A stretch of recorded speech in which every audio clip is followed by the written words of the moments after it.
Nelson Mandela जी ने कहा था, education is the most powerful weapon that you can use to change the world. आज के India's real hero में हम आपको ऐसे ही शख्स के बारे में बताने जा रहे हैं जो शिक्षा का दान देकर समाज को नई दशा और दिशा दे रहे हैं।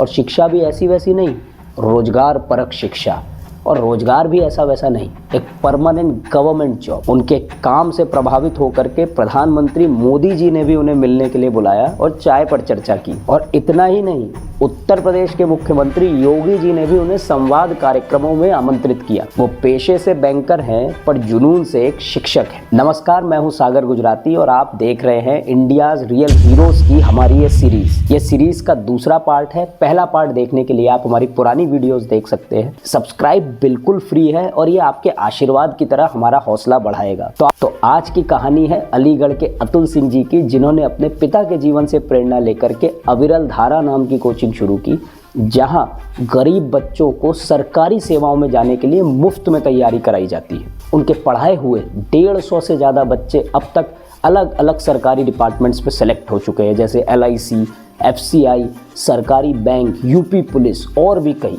इंडिया में मिडिल क्लास फैमिलीज़ के लिए आज भी गवर्नमेंट जॉब सबसे फेवरेट करियर ऑप्शंस में से एक है, क्योंकि जॉब भी सिक्योर्ड और सोशल स्टेटस भी अच्छा।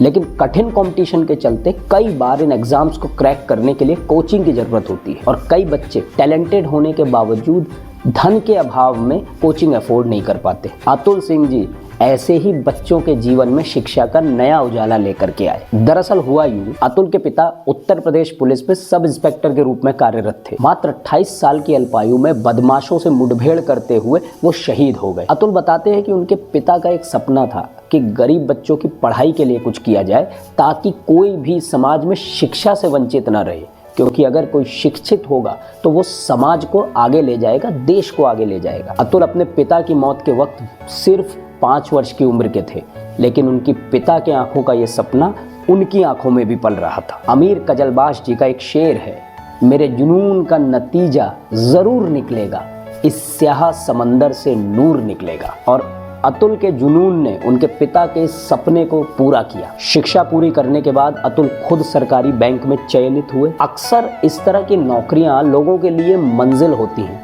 लेकिन अतुल के लिए तो यह सिर्फ एक रास्ता थी, क्योंकि जिनकी आंखों में सपने बड़े होते हैं उन्हें भला आराम कहाँ होता है। और अतुल का सपना तो कई लोगों को आत्मनिर्भर बनाना था, समाज की मुख्य धारा से जोड़ना था। कहते हैं ना, सितारों के आगे जहां और भी है। यहीं से अतुल जी ने एक अतुलनीय सेवा की शुरुआत की और 2011 में अविरल धारा नाम की कोचिंग शुरू की। शुरुआत में सिर्फ 6 बच्चे उनके साथ थे, लेकिन लोग जुड़ते रहे, कारवां बनता गया। अतुल बैंक जाने से पहले 3 घंटे उन बच्चों की क्लास लेकर के जाते हैं, उनको सरकारी नौकरी में कैसे चयनित हों इसके लिए मोटिवेट करके जाते हैं, और छुट्टियों के दिन एक्स्ट्रा क्लासेस लेकर के उनका कोर्स पूरा कराते हैं। उनकी सेवा का चर्चा केंद्र सरकार के मुखिया प्रधानमंत्री मोदी जी तक पहुंचा और 2018 में मोदी जी ने उन्हें मिलने के लिए बुलाया। वो और उनके कुछ स्टूडेंट्स प्रधानमंत्री मोदी जी से मिलने गए। अतुल जी ने हमें बताया कि मोदी जी ने उनसे कहा कि अतुल, देश से ले रहे हो, देश को दे रहे हो,